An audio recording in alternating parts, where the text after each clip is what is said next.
Okay, good morning, everybody. Welcome once again to our class today. We'll continue our discussion on ggplot2. So last time we were working on this file, okay, and we used some of these packages. So let me just run this, okay, and load the packages.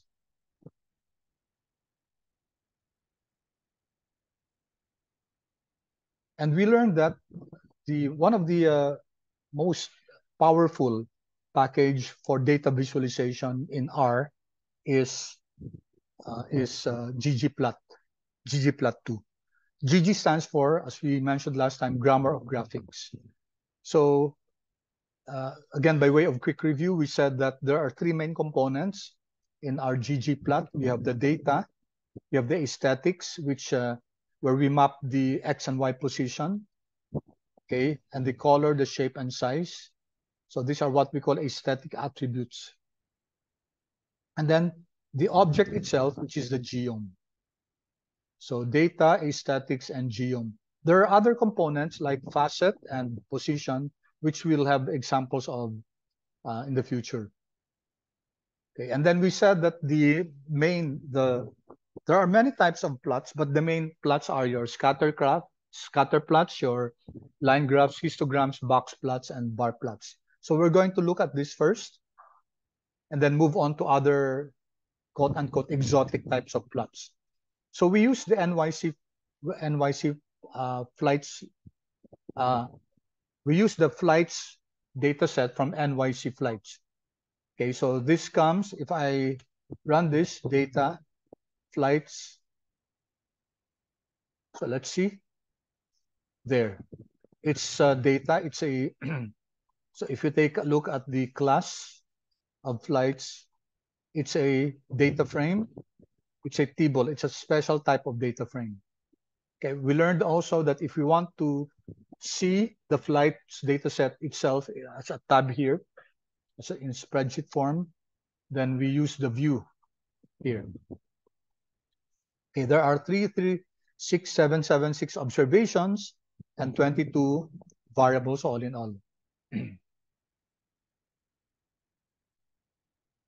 Okay.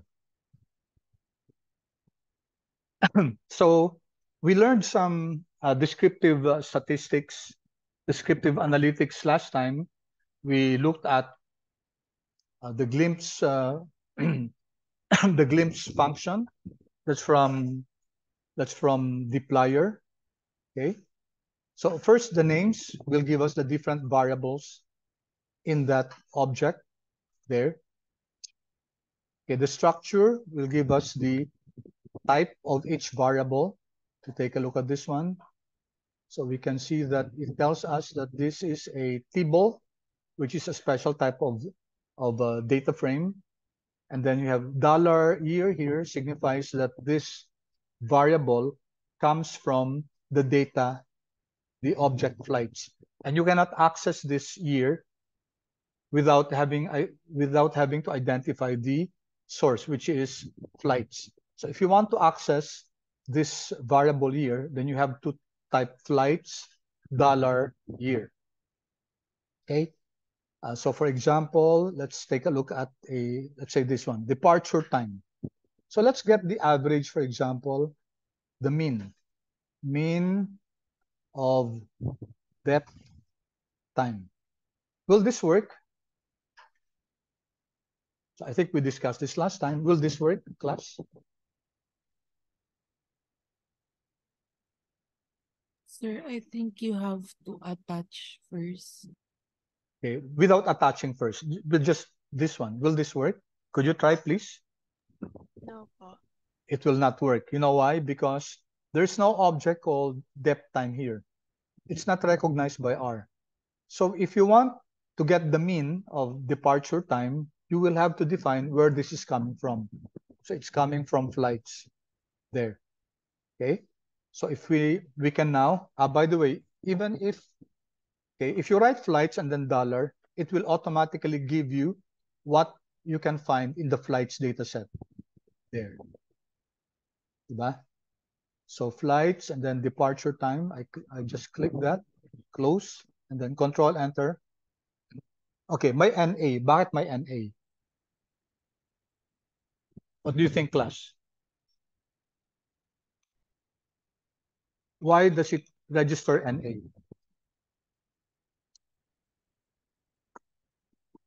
Any idea?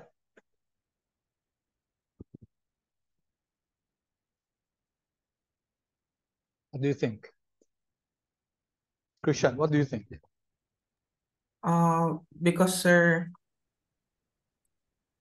what you inputted, sir, is not a variable. Variable, di ba? Names, flight.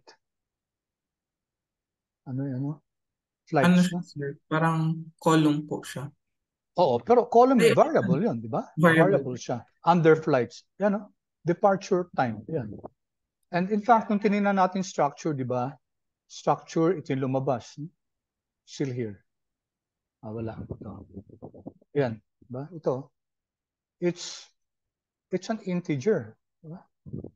Departure time, integer siya. 517, 533. So integer, can you get the average of an integer? Yes. Diba? It's quantitative yan. Pero, here, let me go back. Up arrow. Up. Yan. When we get the mean or whatever, standard deviation, variance of departure delay, it registers NA. And the reason for that is, balikan natin to up arrow para to go back to the different codes. No? The reason for this is, may mga NA to, NA values, missing values. So automatic IR, when you get a, let's say you're computing for a particular variable, whether it's mean, standard deviation, pag may mga missing values yun, mag-automatically not applicable siya. And it's precisely for you to inspect your data. Ayun ang reason. So pag NA, kadalasan yan, may mga missing values. So it just, it does not automatically omit or remove this missing values. So if you want this omitted, lalagay natin dito, NA.rm is equal to true. Yan. Pwede natin ilagay. Yung mga NA, that remove natin is equal to true. So R now understands that, okay, you're telling me to remove all those missing values. Then if I remove the missing values, then I'll be able to compute now for the mean.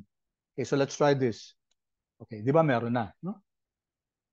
Okay, so that's one good thing actually, in fact, with R, is that it alarms you, it gives you a warning that you just can't get the standard deviation. Again, standard deviation of flights, dollar, ba, ito, kunwari, distance.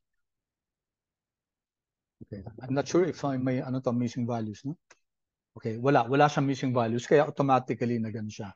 Pero yung kanina, balikan natin tong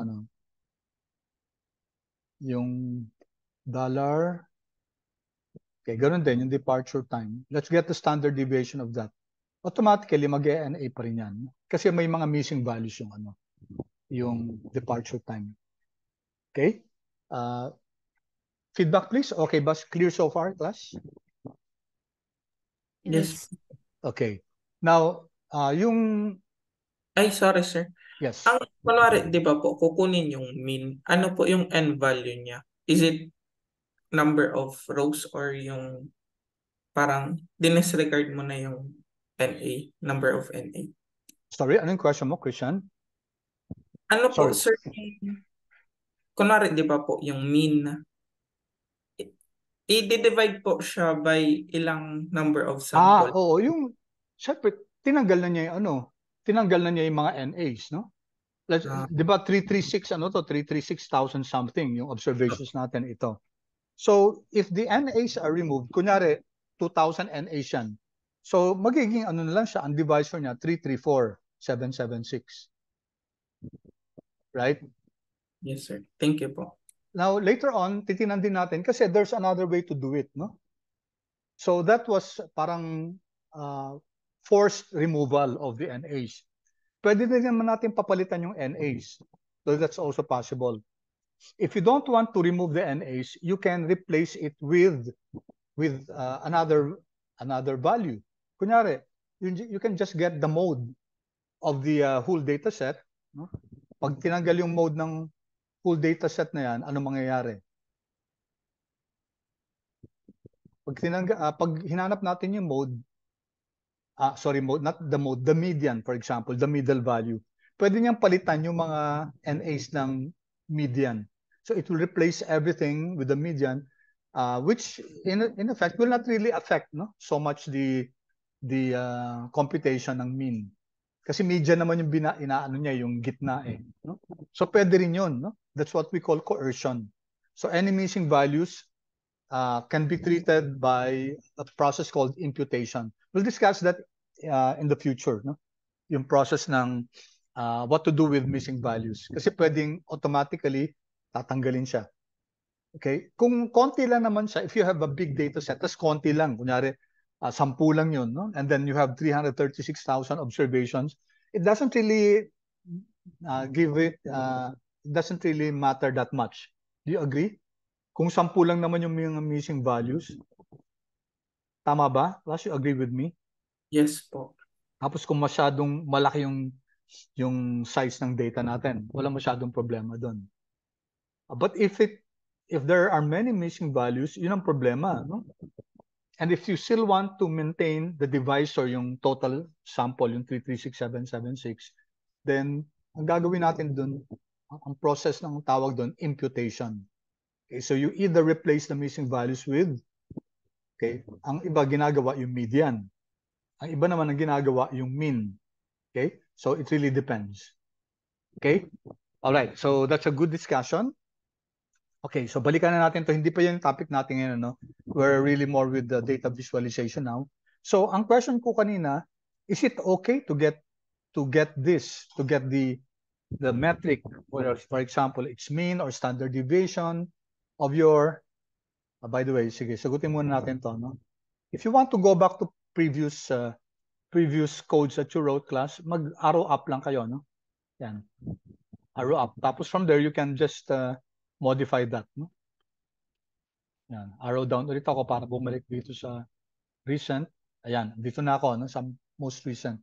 And then, if I want to get the standard deviation, and again, I just put, so pwedeng T, pwedeng true. Okay, we'll now solve the, okay. Ay, distance din pala, no? Dali. Departure time. Sorry. Departure time pala yung isa kanina. Ito. This is what I want, no? NA.rm is equal to 3. To T, 3. Yeah, nakompute na yung standard deviation. Now, my question a while ago was, sorry, hindi ko pa wala natatanong to. Is it possible for us to compute for the, let's say, the standard deviation, square root, whatever, of departure time without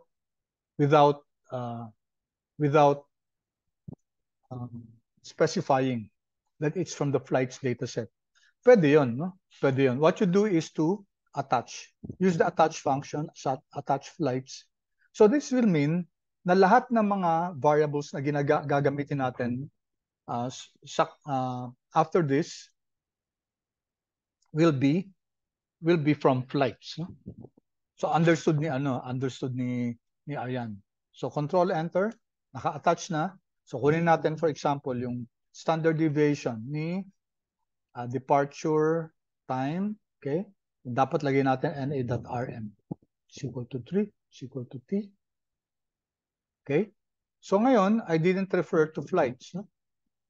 I didn't refer to flights. Standard deviation kagad. And this will work, okay, because we know that R understands that this variable is with flights. Okay, so let's say you're done using flights. You have to detach this. Detach si flights. Okay, detach natin. Okay, and then if we try this one again, standard deviation, the departure time, NA.rm is equal to true. This will not work, no? Why? Because departure time is not found. Hindi naman siya kasama dito sa data natin. Okay? All right. Questions, class? Clear ba so far?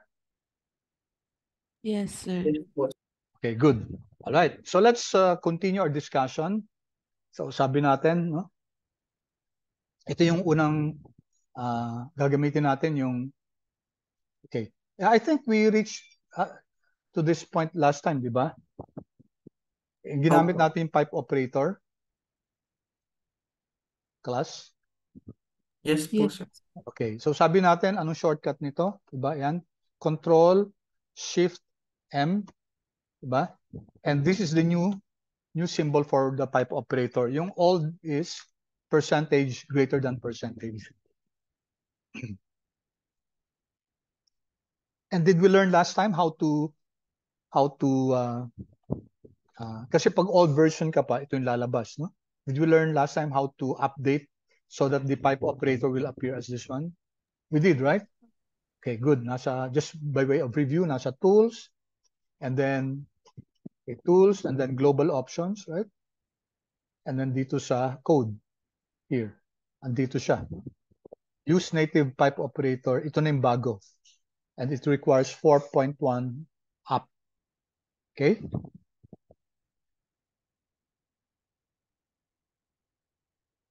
Okay. All right. So, ito class, yung pipe operator, originally nanggaling yan sa isang package called magrit-r. Magrit-r. Ito yung package na yun. Magrit-r. And ginagamit din siya sa dplyr. And with dplyr, this is very, very powerful. Kasi we learned last time that yung flights data set natin, napakalaki niyan, no? It's very big, 336,000 observations. Tapos, ang daming variables. And if you want just to get a subset of that, okay, for example, yung sa carrier, dito let me see. Let me just put here. Maglagay lang tayo dito ng let's say, table. Okay. Dollar. Table ng flights. Dollar. Yung carrier. Did I discuss this class yung table last time? Did I?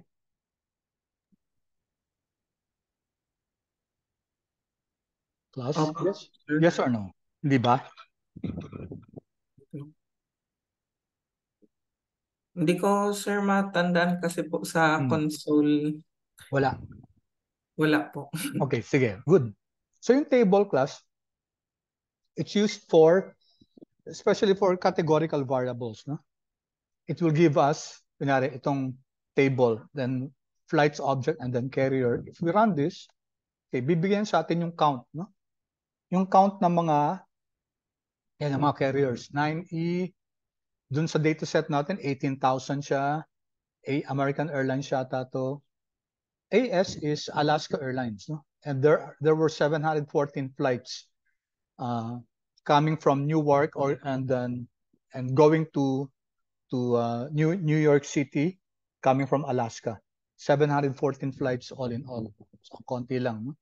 So, ito yung gagamitin natin na isa-subset natin to. Okay? Clear, class? Yes po. Yes po. Okay.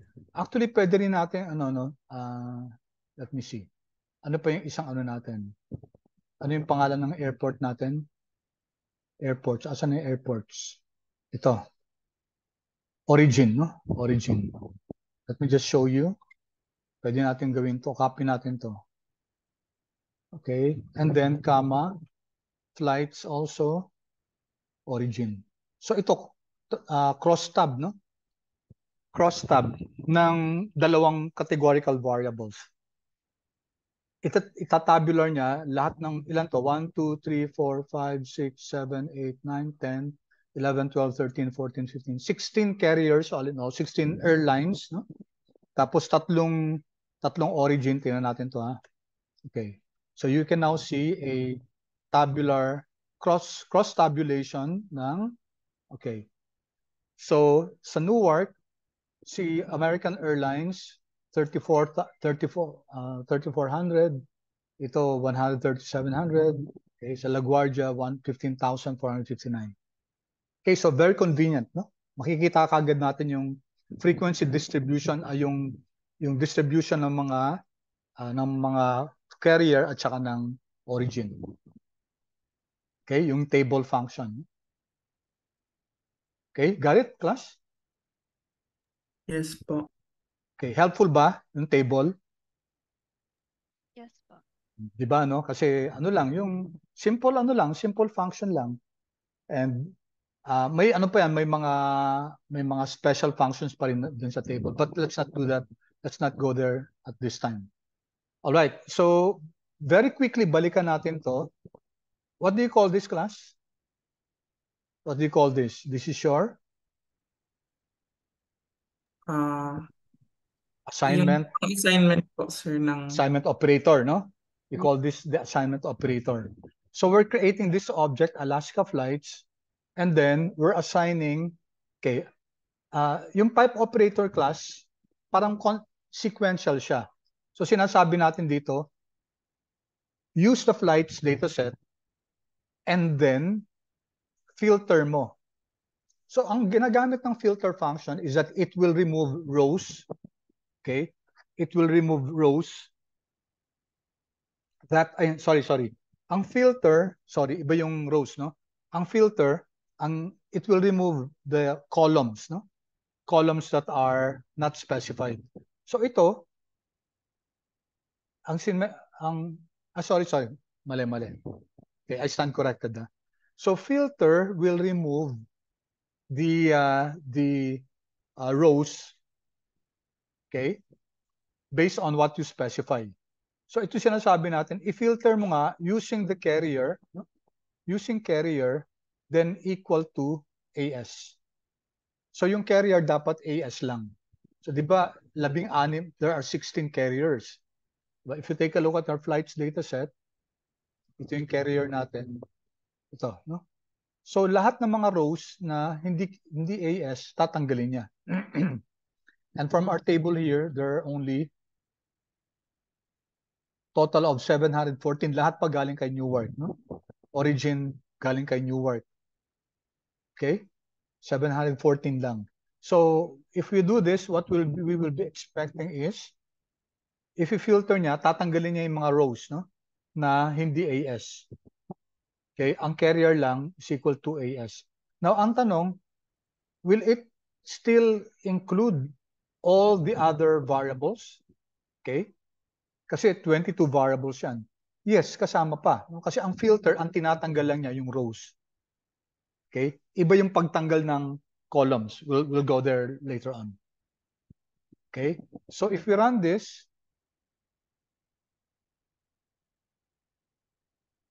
okay, so lalabas sa dito yung object natin na Alaska Flights. No? So take a look at this. 714 observations of 19 variables. Okay, if I click this,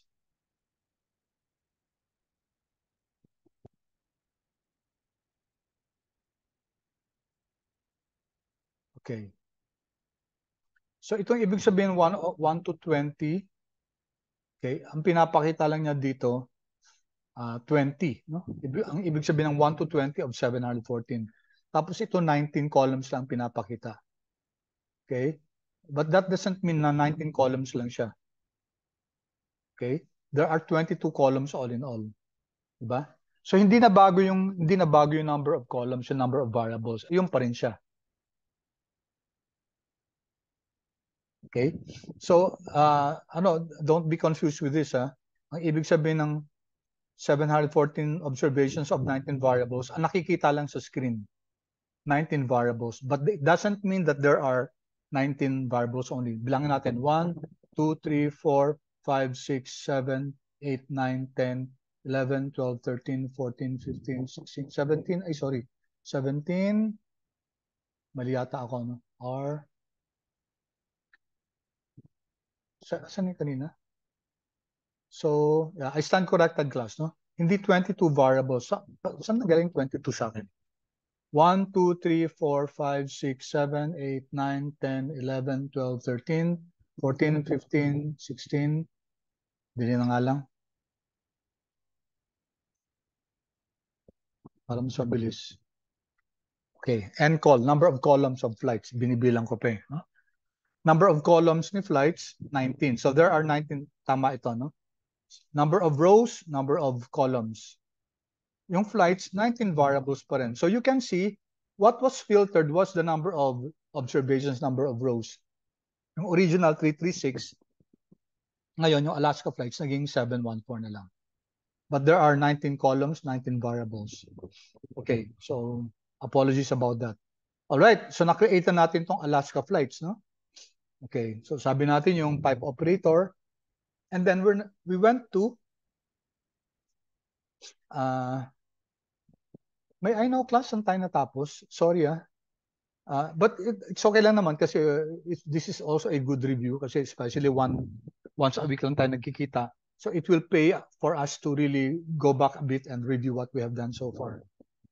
Okay. Yung may geom point po, sir. May geom point na. Okay. Okay, sige. So, dito class, yung ggplot2 natin, sabi natin, three parts dapat, no? Yung data, aesthetics, at saka yung geom natin. Pag walang geom yan, class, walang mapiprint, no? But it will, let's say you're creating an object, okay? Mag-create lang siya ng object na blanco kasi wala pang geom point. Okay? So if we run this, di ba? Yun lang, no?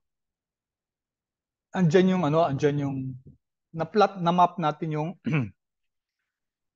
we were able to define what's our x-axis, departure delay. Yun yung x-axis natin, ito. And what's our y-axis? Ito, no? Arrival delay. Okay? So departure delay, x-axis, arrival delay, y-axis. Take note of the syntax. Define mo natin data is equal to Alaska flights. Okay, you can remove the data is equal to. Pwedeng Alaska flights lang. Understood na yung unang ano dito is Alaska flights. And then mapping, yung sabi natin aesthetics, pwede rin natin tanggalin yung mapping. Understood na yan. Pag aesthetics, nasa part ng mapping yan. Alright? So, okay, let me just illustrate that, no? Just to be clear. Kung tatanggalin ko to, hindi. Control Z, para ma-preserve ko lang. Okay, let me copy this. Control C. As I was saying, I can remove the data is equal to, I can remove the mapping is equal to. Pag medyo kabisado nyo na class, it's okay, no problem. Basta alam nyo na data to, tapos ito yung mapping.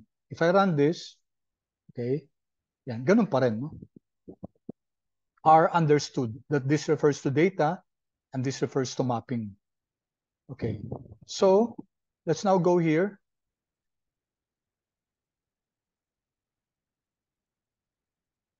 Okay. What will happen to this one, class? I think we discussed this last time.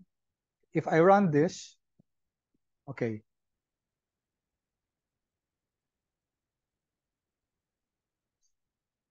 Ano message sa atin? Okay, mag-error siya, no? Sabi dito, cannot use a plus with a single argument. So, just be aware that in ggplot2, yung plus, okay, dito linalagay sa dulo yan, plus. Okay. So the plus cannot start on a new line, no? Yan. So yung plus dapat andi dito. Okay. So you can now see that you have the three elements here. So yung ggplot natin, andyan dyan yung data, andyan yung mapping, okay, and then we closed it, and then plus yung third layer natin, geom point. Okay. All right. So we now have this, no?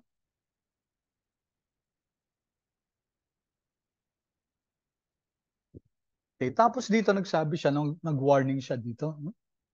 Anong sinabi niya dito?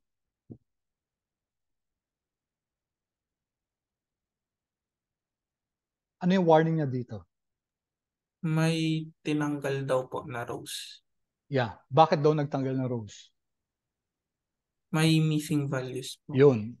Okay, there are missing values. Di ba kanina sabi natin, pag pag nagko-compute tayo ng mean, standard deviation, whatever, no? Whatever function on a data that has missing values, magwa-warning si R. Hindi niya i-compute yan. Magge-generate siya ng output na NA pa rin, no? Not applicable. Okay? Sa ggplot2, mag-warning lang siya. Sinasabi niya may mga missing values, so tinanggal niya, no? Tinanggal yung missing values. Okay? So now you can see our first ggplot2, our first plot, scatter plot natin. Okay? And take note, ang scatter plot, ginagamit yan when we're plotting two quantitative variables. So quantitative yung arrival delay, quantitative yung departure delay. Okay? Any questions first about our first plot? Okay? So no questions? Sige. Let's answer the following questions. Ano yung relationship ni departure delay at saka arrival delay? What do you think, class? Positive po. Yes, positive, no? Positive. Ibig sabihin, pag tumataas yung yung departure delay, tumataas din yung arrival delay. It's a positive relationship. Positive slope siya. And then we were able to answer already itong second question. Ano yung warning message? Nagsabi lang siya ng warning na may mga dinelete siya ng mga missing values, right? Okay. Then comment on the clustering of the data. Asan yung clustering of the data, class?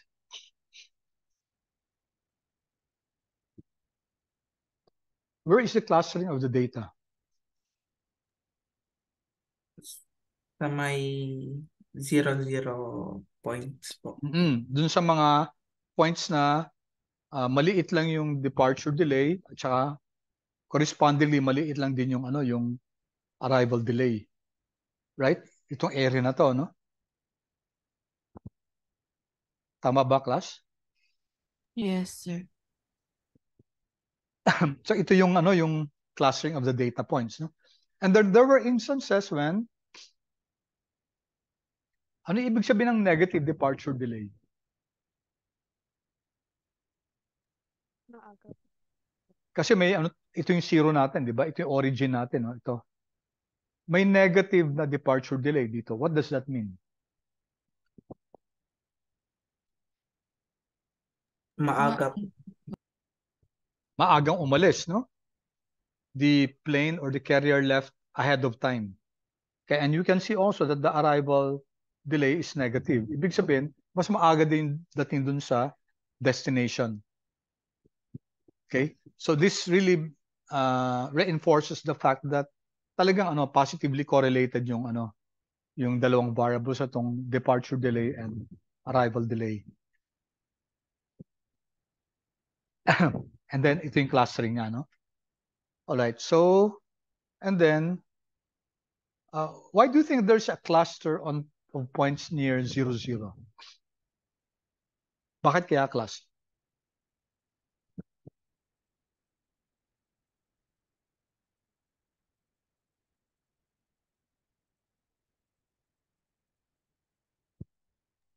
Lagi kasi pong on time.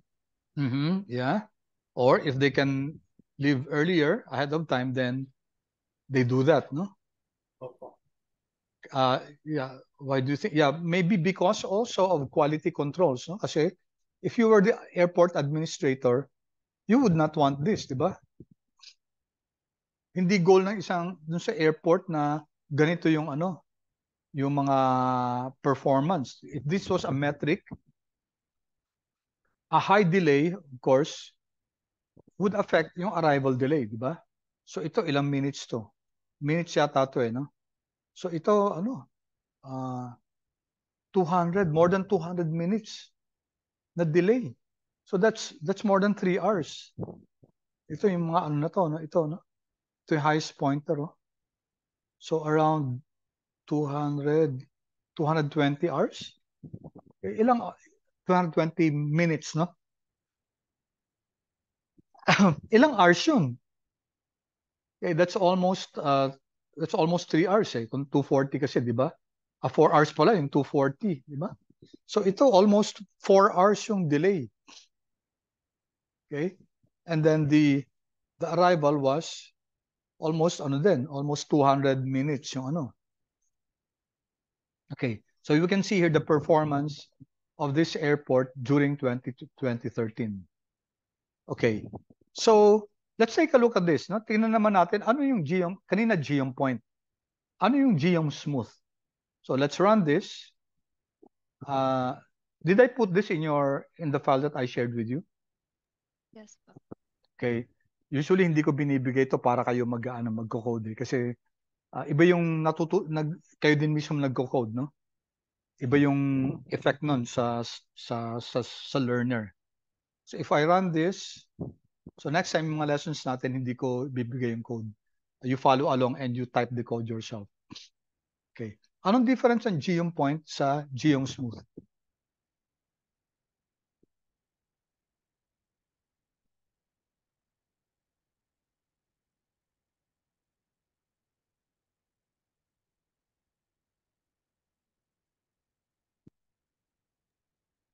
What do you notice, class? One line. Linear regression na siya, sir. Linear, no? Well, this is not regression, no? Hindi naman natin rini-regress pa eh. Scatter plot lang din to. Pero instead of the points, line ng inaano niya, no? Line ng ginagawa niya. Tapos, ano tong class? Ano tong gray area na to? What's that? Ano to, class? Ito. May gray area eh. That's your, most probably that's your what?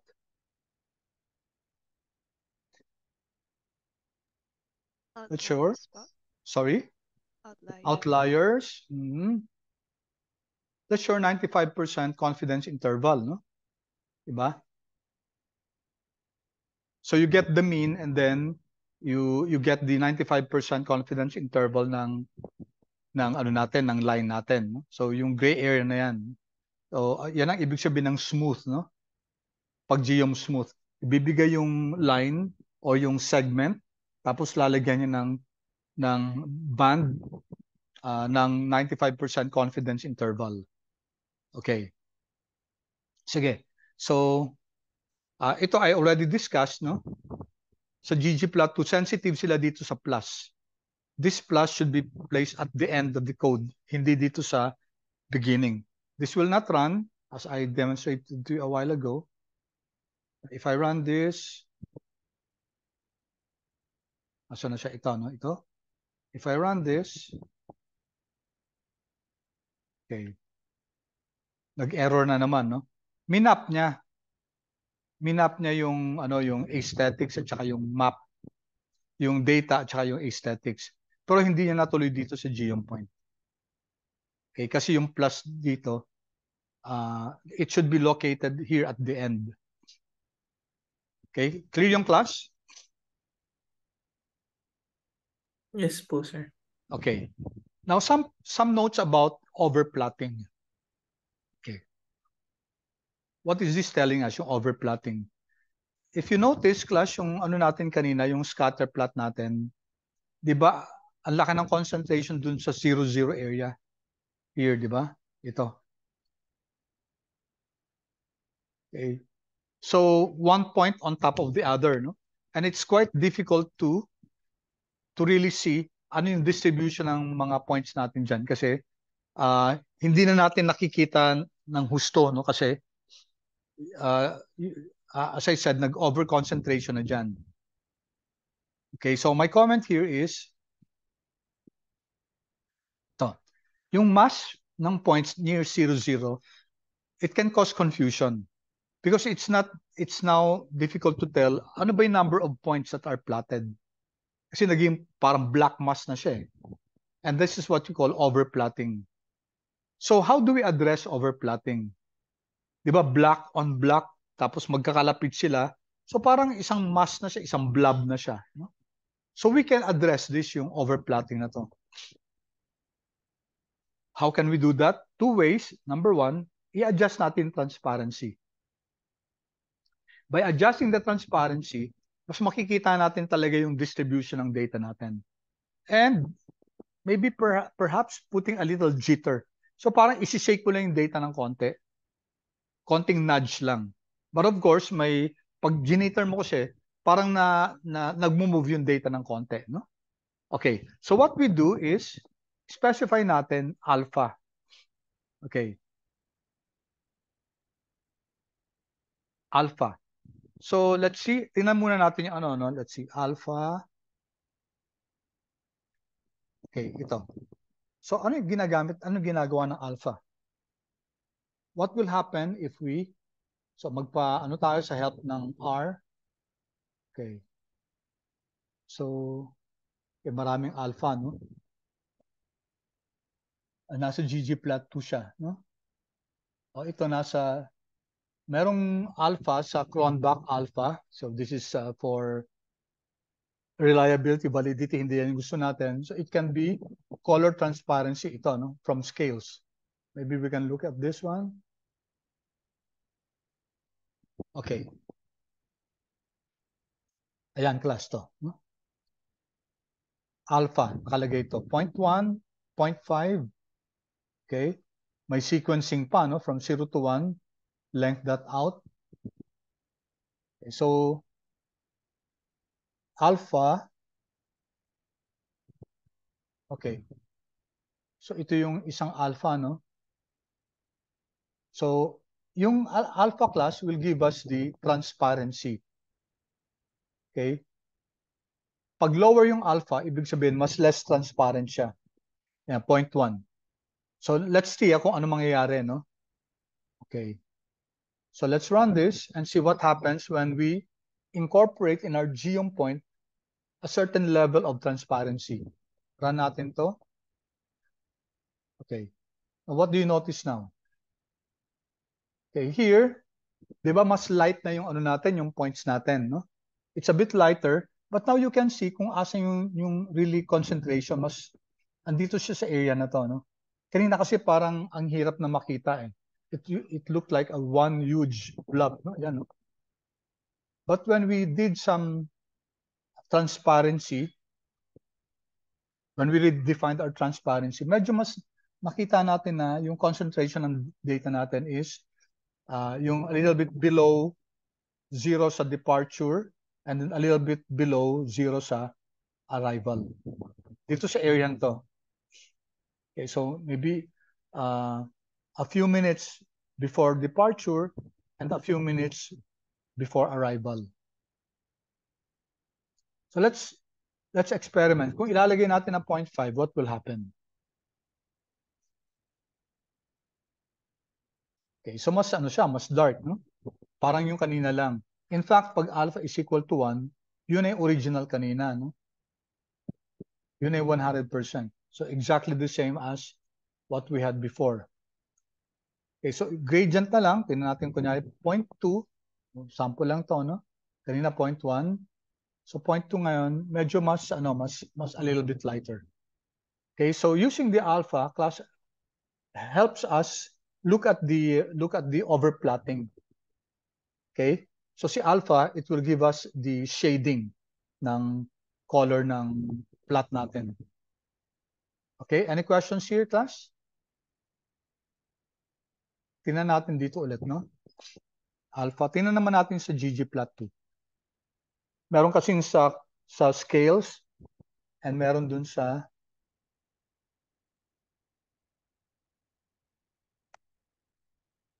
okay, ito, no? Objects exported sa ggplot2, let's see.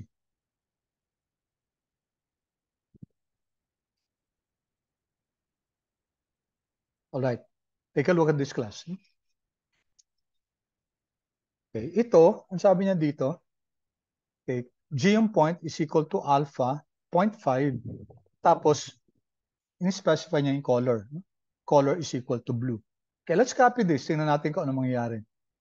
So you can see that you can also modify the color. Hindi lang yung default na black. Okay, so let me do this. Ito ko siya lalagay ng Control-Alt-I para ma-preserve ko lang yung ano, Control-V. Para ma-preserve ko yung nauna. Control-C, Control-V. Okay. So, take a look at this class. Tab ko lang siya. Yan. Para mas makikita ko. No? So, ito yung ggplot to data is equal to Alaska flights, mapping is equal to aesthetics, yung x-axis, y-axis plus GM point. So, dinefine natin yung alpha at saka yung color. Okay, of course, we can change the order. Pwedeng color muna, tas alpha. It doesn't matter. Okay. Ang kagandahan ngayon sa ggplot to, pag nag-identify ka ng color, ibibigay niya kung anong color yan.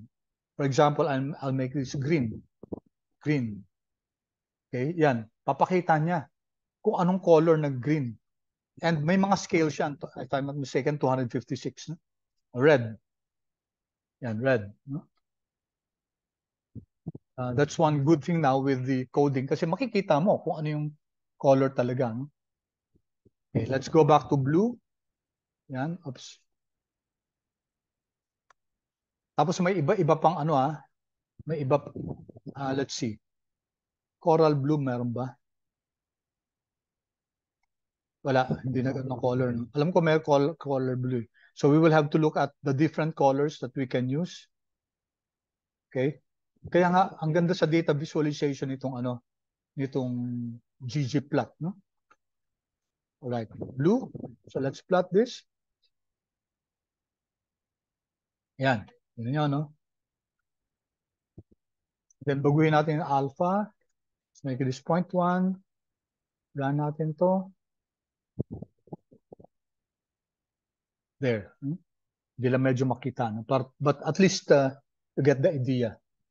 Okay, so I'm also showing here, class, very helpful way to learn more. Okay, ito naman, tingnan nyo to, GM point is equal to color is equal to alpha is equal to blue. Okay, so is there a difference between this one and this one? Try natin, class, try natin.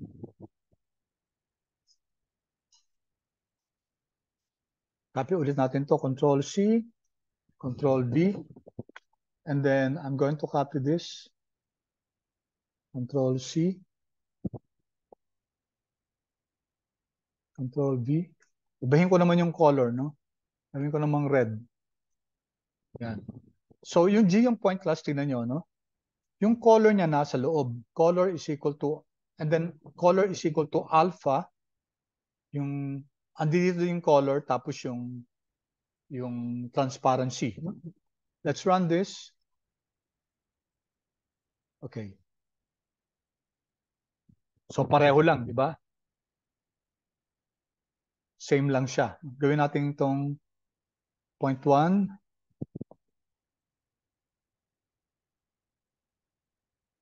Yan.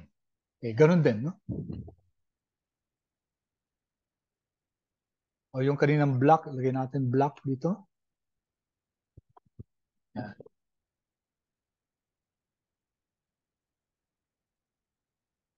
Same thing, right? 0.1.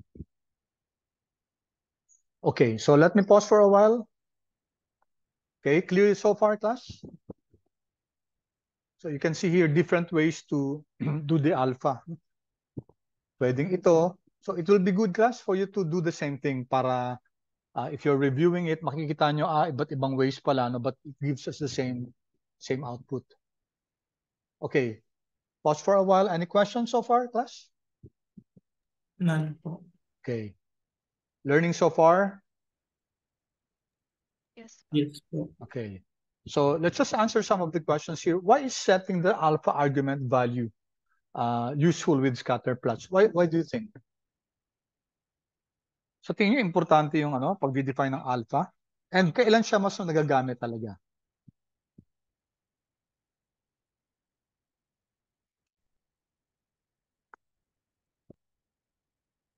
Kailan class? Importanteng alpha. Yung transparency. Kapag yung kanina pong example na parang concentrated na po sa isang area yung mga Yes. Correct. We call it overplotting, no? Concentrated na siya. Magkapatong-patong na siya eh. So ang hirap na natin makita talaga doon yung ano kung ano ba talaga yung concentration doon, no? So because of that, we can use the alpha. Itong alpha yung transparency function. Okay? Now another way to go about it is to make use of jitter. Okay? Although may weakness tong jitter na to kasi medyo mababago ng konti yung yung distribution ng data natin. So the jitter function nudges the points a bit. Parang tinulak mo ng konti, no? Parang sinake mo siya ng konti. Okay? So here, gagawin natin dito, ina-nudge natin ng konti, no? Okay, and I think I gave you, hindi ito, no? So sample to ng data na hindi ko binigay sa inyo to, but I'll look for this, yung PNG file na to. Okay? By the way, in your report class, in your first case study, you can make use of itong Quarto. Did I mention to you yung Quarto document class? Have I? No po, sir. No, okay. Ito yung, let's say, modern version ng RMD. QMD na to, no? And let's open a new Quarto document just to show you. Open natin to. And you can see the difference in the interface ng RMD at saka QMD.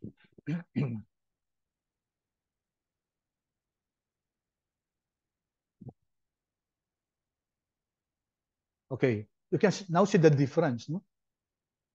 Ito makikita nyo na yung font mismo, no? Okay? And you can now see the difference in the code chunk. Iba na yung format ng code chunk. So this is an improvement in the RMD, okay? And I'll give plus bonus points to those who are going to use the QMD file. And ang kagandahan nito, class, pwede ka na directly mag-insert dito. Kunyari ito, insert. Ito wala to sa RMD, insert. You can now insert here mga special characters. Pwede ka na mag-insert dito ng table. Pwede ka na mag-insert ng figure or image. Wala yan, class, sa RMD ito. Open natin to. Wala, oh. So pag mag-insert ka ng image, gagamit ka pa ng code mismo. Ito.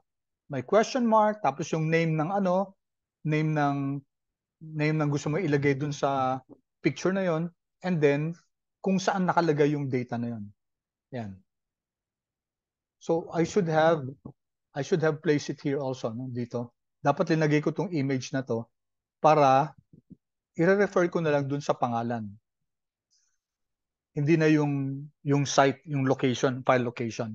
Dapat andito na to para ma-simplify itong code ko dito, no? Okay, but in QMD class, it's a lot simpler. Hindi mo na kailangan yung code na ganito. Pwede ka na lang, ito may functionality na insert, okay, insert image. Yan. Tapos hanapin mo lang kung asan yung image. Okay, mas maganda kung andito na yung image, no? But it's really more convenient. Okay, tapos pwede pang mag-insert ng table. Ayan, insert table. Okay, ilang rows, ilang columns. Sample lang natin, ha. Pwede pang may caption, no? Kunyari, table 1. Sa mga reports, ganun, di ba? Sa API format. Okay. Yan. Right. Tingnan nyo, no? And you can put their figures if you want. So, in terms of writing, talagang ang ganda na ng QMD. Okay, yung QMD file talagang parang in-enhance pa nila lalo yung RMD itself is already very, very powerful. Tapos ito pang QMD, no? Itong Quarto. Okay? And in fact, class, balikan ko to, if you go here, pwede ka na rin maggawa ng Python script. Christian, no? Ito. Sa Quarto, sa RMD, pwede ka nang gumawa ng Python script. Okay? So if I open this, kunyari, yan, pwede ka na ng Python script. Ang alam ko nga, pwede pang Jupyter dito, eh. Baka dun sa mas bagong ano, no? Okay, may C++, etc. Okay, anyway, so you can see here that talagang nag-i-evolve yung ano, yung RMD, itong R Studio, no? Okay, any questions so far, class? None po. None. Okay, sige, tingnan natin itong jitter, no? So, ang na-learn natin ngayon, alpha, tapos plus jitter. Okay, tingnan nyo natin, ha? So, ito, geom, instead of using geom point, we use geom jitter. Okay, geom jitter, tapos ilagay natin yung width, yung height, tapos yung alpha. Okay, before we do that, tingnan muna natin dito, no? See here, jitter, question mark, jitter. Always space 2, yan. Jitter, base. Okay, meron pa bang iba?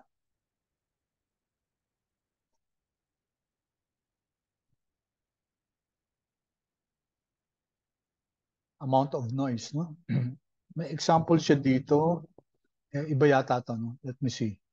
Sa ggplot.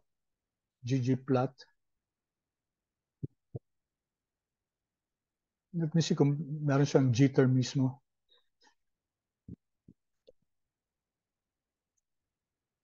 Ay, mali.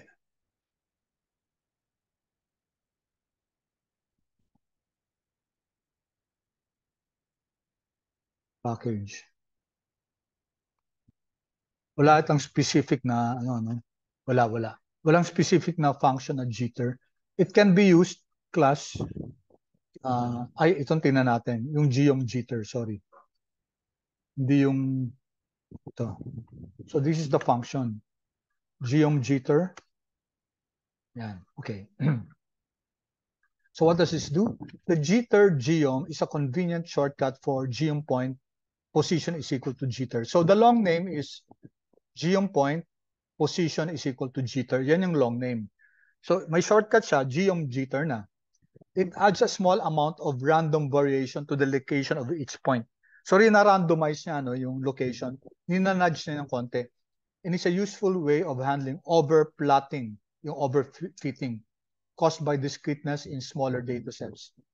Okay, in fact, usually may example siya dito, no? Okay. Ito, no? If you run this example, it's using the MPG miles per gallon data set. Okay, ito yung data, ito yung x-axis, ito yung y-axis, and then geom point plus geom jitter. Okay, so let's see. Tignan natin to, ha? Run example.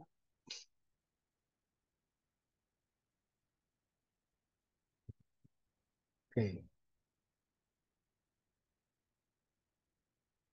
Yan.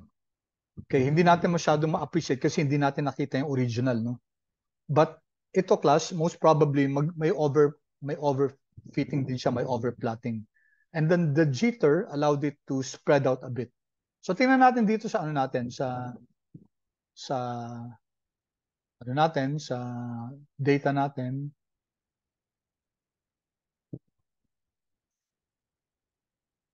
Saan na yung on dito, wait, ha?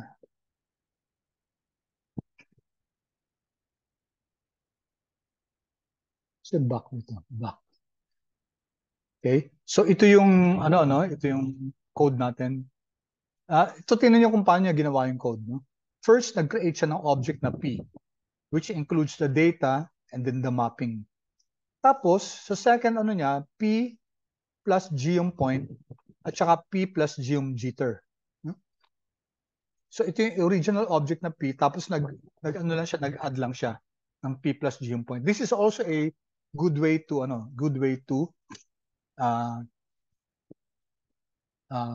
use coding in ggplot2. Okay, so mga examples dito, I'll just leave you to look at this. Okay, so run natin yung ginawa natin kanina, no? Run na natin to.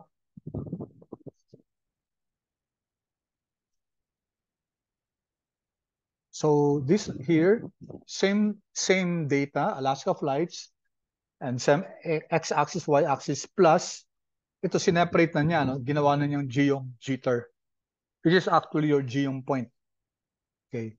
And then may define siya dito na width is equal to 30 at height is equal to 30. So let's see this first. Okay. Notice what happened, class. Ano nangyari sa data natin?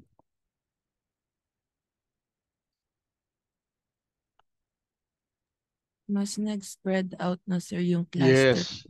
Oo, parang ninudge niya, no? Parang ginalaw niya, shinake niya ng konti. So, nagkaroon ng spreading out. Now, when you do this, class, yung original data, it still remains the same. No? Hindi siya ginalaw talaga. Parang ito, yung visual effect lang siya. Okay? So, medyo ninudge lang niya yung data natin. But the Alaska flights data remains the same. Hindi na reposition yung mga X and Y axis natin. Okay. Now, of course, what if, anuhan natin to, lakihan natin to ng konti. Kunyari gawin natin 70. Ano ba ibig sabihin tong 70-70? Yung width, in-expand ng konti, yung height, in-expand ng konti. Let's see what happens. Ano nangyari nito, class?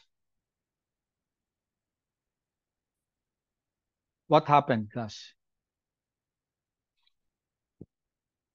Pareho lang ba yung kanina sa 30-30? Mas nakaspread po. Yes. So the higher the spread sa width at saka sa height, the higher will be the ano. Okay, of course, may disadvantage, class, ha, pag tinitingnan natin to kasi parang ibang data na to, di ba? Hindi na siya original na data eh. Okay, if ever you'll do jitter, it's not advisable, of course, to put a high width or mataas masyado yung height. Kasi parang naiiba na yung data mo, no? So kung kunyari a little nudging lang, 10 at saka 10. Okay. Scale to, hindi centimeters to, it's a scale, no? Okay. So just a little, no? Ito. Although medyo may konting ano siya. Okay, but it gives you let's say maybe better picture. Okay. Let's see, kunyari 20. Kanina 30-30, di ba? Pwede rin, hindi necessarily class na pareho sila. Pwede rin namang medyo iba yung sa width, iba yung sa height. Okay.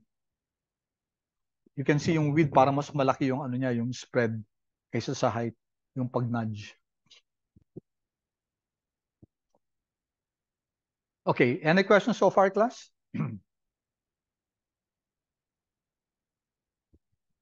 None po. Okay, so at least we learned some new things today, no? Yung alpha, yung transparency.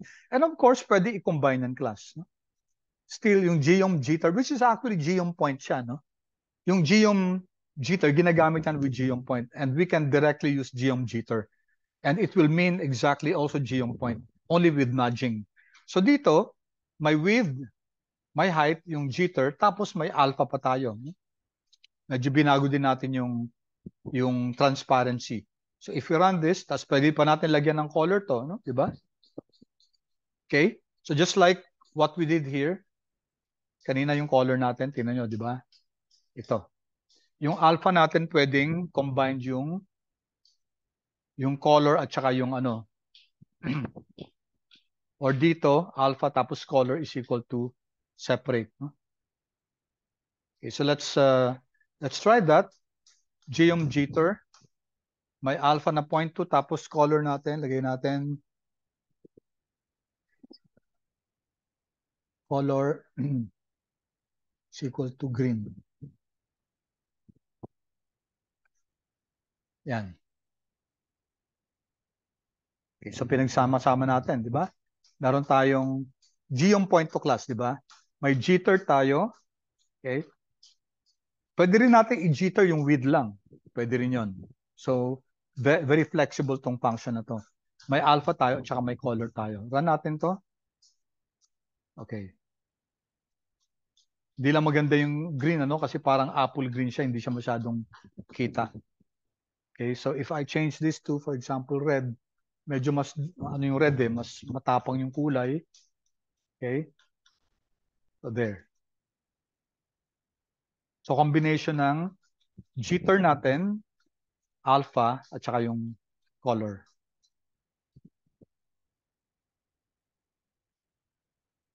Okay, any questions so far, class?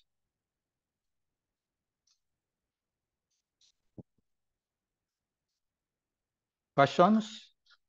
No, Clear None. so far? Okay, good, good. Okay, so definitely hindi nyo to diniscuss in previously in any of your subjects, no, di ba? Am I right?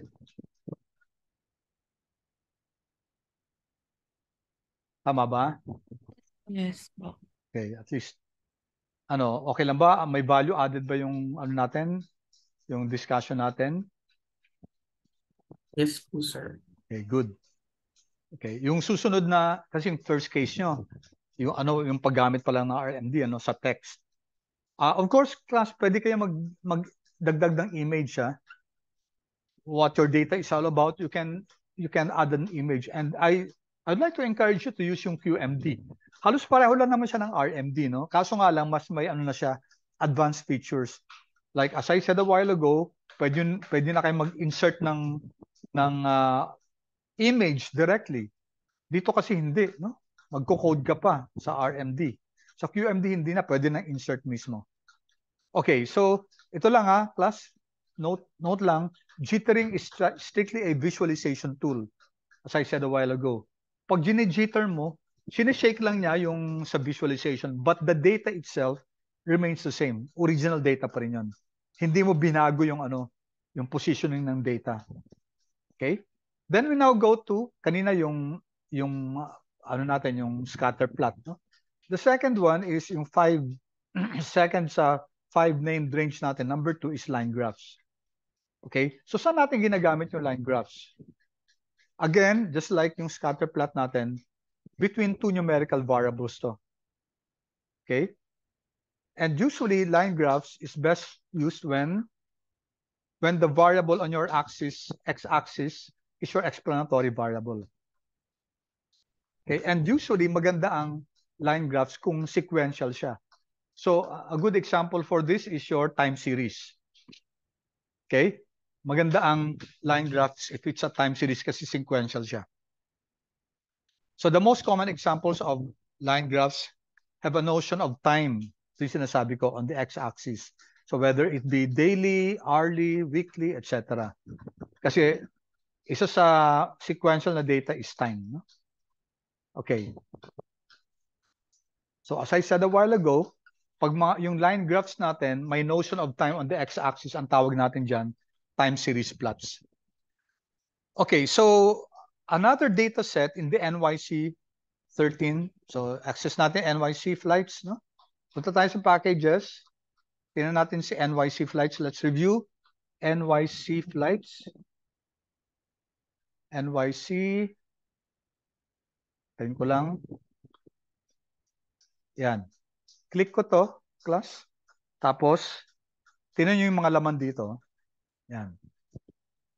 Flights, ito yung ginagamit natin, di ba? So may airlines pa, may airports, may planes, may weather. Okay. So there's this weather data set. So magandang gamitin to kung time series kasi yung weather, sequential yan di ba? So you get the weather on, kunyari, hourly data. No? So let's use that. Okay, so let's get the data weather and i-view na natin siya. Ito. Huwag na yung question mark. Okay, so andito na si weather natin, no? Here. Weather. 26,115 observations of 15 variables. So 15 variables here. So andito yung origin, no? Origin at saka year, isang year lang naman 2013. Month, day, hour. Tingnan nga natin class yung origin, isa lang ba? Table, weather, dollar, origin. Yan. Okay. Isang airport lang mapinanggalingan yan. Hindi, lahat, no? So kumuha ng mga weather statistics dun sa Newark, sa JFK, at saka sa LaGuardia. Alright. Okay, so ito, temperature, dew point, humidity, wind direction, wind speed. Okay, all about the weather. And then January 1 hour, first hour, second hour. So by hour yung by hour yung pagkuha ng data. No? Okay, you follow class?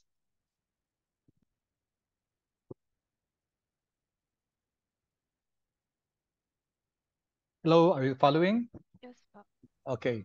Yung glimpse, alam natin yan, gives us some descriptive statistics about our data. Yan.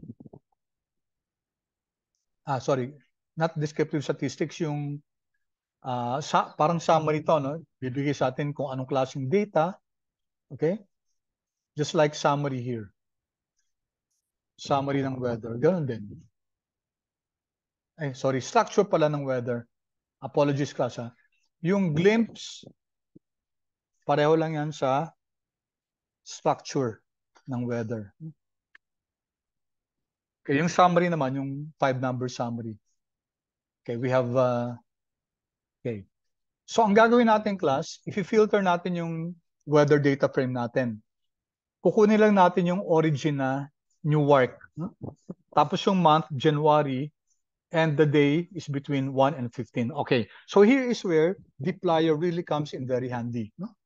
Kasi ngayon, tatlo na yung ano natin, yung i-filter na natin. No? Number 1, sabi natin, dapat yung Newark lang. If you take a look at what we ran a while ago, yung Newark natin, yung sa table kanina, ilan yung sa Newark? Asan na yan? Ulit na lang. Up arrow, up arrow, up arrow. Table, ito. Okay, ang pinakamaraan din, Newark, then JFK, halos pare-pareho sila. But we're just getting Newark, no? Ito lang. Ito yung kukunin natin. Tapos anong sabi pa? Kukunin natin yung wait, saan na tayo? Okay, Newark daw. Tapos yung January, yung month natin, yung day pala, it's between 1 and 15. Tapos tatawagin natin early January weather. Okay, so Newark, January, at saka yung day 1 to 15. So how do you do that? Ba filtering to, and kaya ang dali-dali nito sa dplyr. Okay, so ito in-explain ko na dito, no? Tingnan natin, no? So early January weather, and then weather, tapos palitan natin to. Control Shift M. Okay, ito na yung bagong ano, pipe operator, no? And then if i-filter natin. So take a look at this. Filter. Tama ba to? Origin is equal to Newark, and month is equal to 1, and day is less than or equal to 15. Yun ang tatlong parameters natin, di ba? Origin is equal to Newark, and month is equal to 1, and day is equal to less than 15. Less than or equal to 15. So if you run this, what happens? So you now have here your early January weather, 358 observations of 15 variables. Click natin to. Okay. Lahat ba to, ano na? Newark na? I-test natin, no? Table. And then early, yung object natin, early January weather natin, dollar, origin. Origin. Okay, we're now asking Art to come up with a cross tabulation ng origin. Tingnan natin. O, Newark na lang, no? Tama, no? Tama. Tapos, yung month natin, okay, tingnan natin if this will work.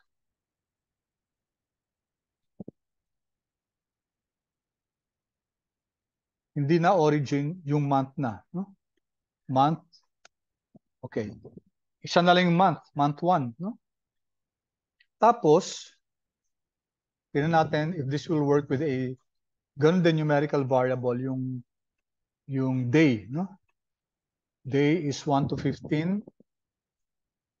Okay. Yan. No? 1, 2, 3, 4, 5, hanggang 15 na lang. And yung count niya, January 1, 22, January 2, 24, etc. Okay, let me pause for a while. I might be going too fast. Any questions, class? Binavalidate ko lang kung tama yung na-filter natin. Kung yung na-create natin na object is only coming from Newark, only for January, and only for day 1 to 15. So you can see how powerful the pipe operator is. Diba? Sabi natin dito, paano gagawin yan? Diba? Filter natin. So ano yung mga i-filter natin? So ito, magsisimula muna sa weather, use the weather object, and then if you filter, yung origin dapat si Newark, and yung month is equal to 1, and yung day is equal to less than or equal to 15. Take note class, yung month, no? Double equal to. Okay? If I remove here, pinari ginawa ko lang single equal to yan. Let's see what happens class. Will this run? No, sir. No, hindi pa pwede. No? So pag ginagamit natin yung sa filtering, yung equal to, it should be double equal to. And other instances, no? Hindi pa pwedeng single equal to. And there's an advantage to that. Kasi sa R, may ibang gamit yung single equal to. Okay. All right. Will it give us the same result here? Class, palitan ko lang to. Control Shift M. Okay. So ito, early January weather 1, and then weather, and then filter mo, origin is equal to EYR, month is equal to 1, day is equal to, tinan to, 1 to 15, no? Ang day is equal to 1 to 15, which is similar to day is less than or equal to 15. So pareho lang yan. Let's see if this will run. Run natin to. Okay. Let's see. So andyan na si early January weather 1. Note, class, tingnan nyo. Iba na siya, no? 24 observations at saka 15 variables. Ano nangyari? 24 observations na lang siya.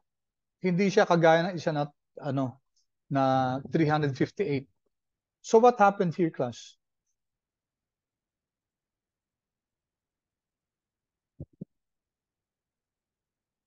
Ano nangyari?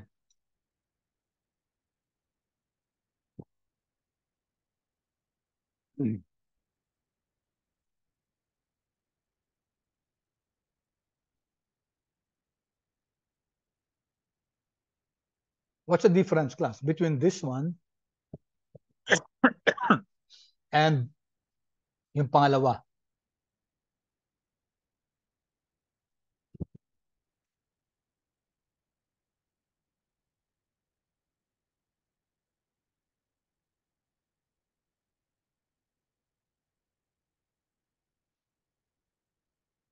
What do you think?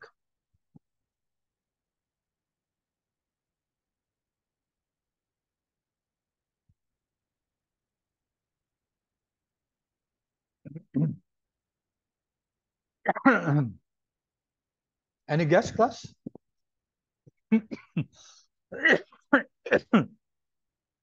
What changed here, class?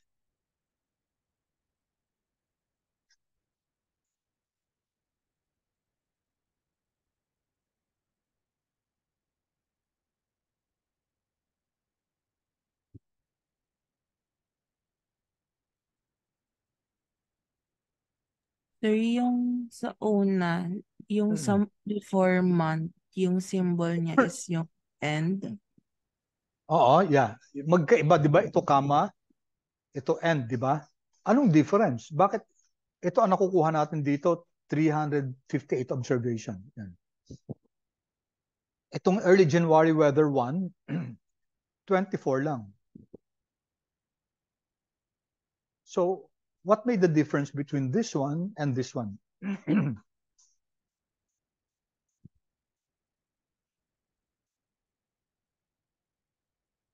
Okay, so it's almost time, class. I will not answer that now. I want you to explore to, no? So next meeting, babalikan ko kayo, ha? Gusto kong isipin nyo, class. Ano kaya ang difference itong end at saka end na to, tapos comma at saka comma?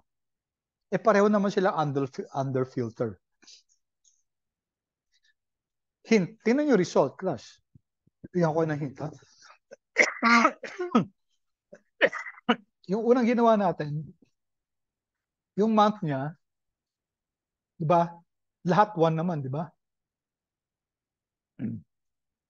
Lahat 1. Right? Ito naman, 1 din naman. Pero may mga ones siyang hindi sinama, di ba? May mga ones siyang hindi sinama dito sa pangalawa. Ang tanong, ano yun? Bakit hindi niya sinama? Okay? Tapos ito, 1, 1, 2, 3, 4, 5. Hanggang 15 lang din. Pero ito, class, yung una natin, 1, 1, 1, 1, diba? 2. Okay. Kasama lahat ng ano, hanggang 1 to 15 din. Pero apparently, may mga sinama dito na hindi sinama dito. Ang tanong, ano yun? What were included here, which were excluded here? Making this one only have 24 observations. Ito naman, 358. Okay? All right, so I'll stop there. I want you to figure that out for yourself. Okay? And the next meeting, tatapusin na natin to, no? Histogram, tapos, ano pa yung mga susunod natin? Then we'll go to facets. Okay? And then we'll have another discussion on ggplot2. We'll dive deeper to other functionalities of ggplot2. Okay? All right. Any questions? Yung assignment nyo, hindi naman isasubmit, pero tatanungin ko yan next time. Figure out ano kaya yung difference nito. No? Bakit kaya ito 24 lang, yung isa 358? So anong tama doon? Kasi kung ang hinahanap ko lang naman, ang hinahanap ko, class, yung, di ba gusto natin ang gusto natin yung, click tayo dito. Lahat sa Newark, Tama lahat ata ng yung month 1. weather. Sorry? Yung weather one po. What do you mean? Yung mas naka-filter out po.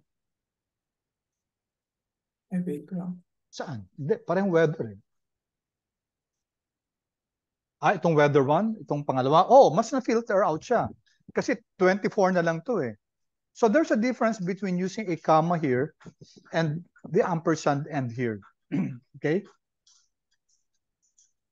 Tapos ito din, tinan nyo, day is equal to 1 to 15. Is there any significance here kung 1 up to 15 at saka 15 dito? Less than or equal to 15. Okay, so try to figure that out. Actually, madali lang naman, no? Pero I want you to explore that for yourself. Ano yung difference in using and? Ano pa yung differences nila? And at saka comma. Okay, and then yung day, does this matter? Less than or equal to 15 at saka equal to 1 to 15. Okay? Sir, sa na po ba? Yung sa weather po, it shows yung per hour po. Pero yung sa weather one. Sorry? Sorry, ano? Sa data po kasi, sa weather po, it's like per hour po siya. Pero yung weather one po, hindi po. Sorry, it's what? It's? Yung sa weather po. Ito? Yung na Oo. data, yes po. It shows you yung per hour po siya. Per hour? Yes po. Wait Kasi parang weather naman yung ginamit natin, di ba? Weather, right? Ito weather din. Tapos pareho lang may variables natin, origin dito, origin din doon. Yung month, pareho lang naman, month is equal to 1. Okay? So ang difference lang, if you take a look at this, ang difference yung paggamit ng and at saka ng comma. Okay, another difference is this one. So, day is equal to, from 1 up to 15, tapos day is equal to less than or equal to 15.